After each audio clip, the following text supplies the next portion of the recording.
ಭಾರತೀಯ ದೂರಸಂಪರ್ಕ ನಿಯಂತ್ರಣ ಪ್ರಾಧಿಕಾರದ 29ನೇ ಸಂಸ್ಥಾಪನಾ ದಿನಾಚರಣೆಯನ್ನು ದೆಹಲಿಯಲ್ಲಿ ಆಚರಿಸಲಾಯಿತು. ಈ ಸಂದರ್ಭದಲ್ಲಿ ಕೇಂದ್ರ ಸಂವಹನ ಸಚಿವ ಜ್ಯೋತಿರಾದಿತ್ಯ ಸಿಂಧಿಯಾ ವಿಡಿಯೋ ಸಂದೇಶ ನೀಡಿ 4G, 5G, 6G ಮತ್ತು ಕೃತಕ ಬುದ್ಧಿಮತ್ತೆನಂತಹ ಹೊಸ ತಂತ್ರಜ್ಞಾನಗಳು ಸಂವಹನ ಕ್ಷೇತ್ರವನ್ನು ಮರುರೂಪಿಸುತ್ತಿವೆ.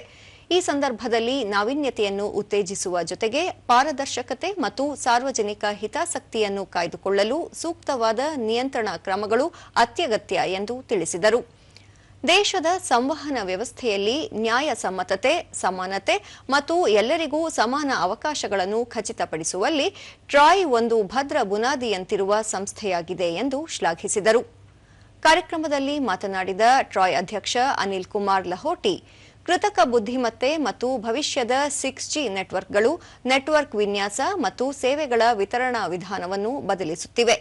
ಭಾರತವು ಹೊಸ ತಾಂತ್ರಿಕ ಯುಗದ ಹೊಸ್ತಿಲಲ್ಲಿದ್ದು, ಸಮತೋಲಿತ ಮತ್ತು ದೂರದೃಷ್ಟಿಯ ನಿಯಂತ್ರಣಗಳು ಡಿಜಿಟಲ್ ಬೆಳವಣಿಗೆಗೆ ಪೂರಕವಾಗಲಿವೆ ಎಂದರು.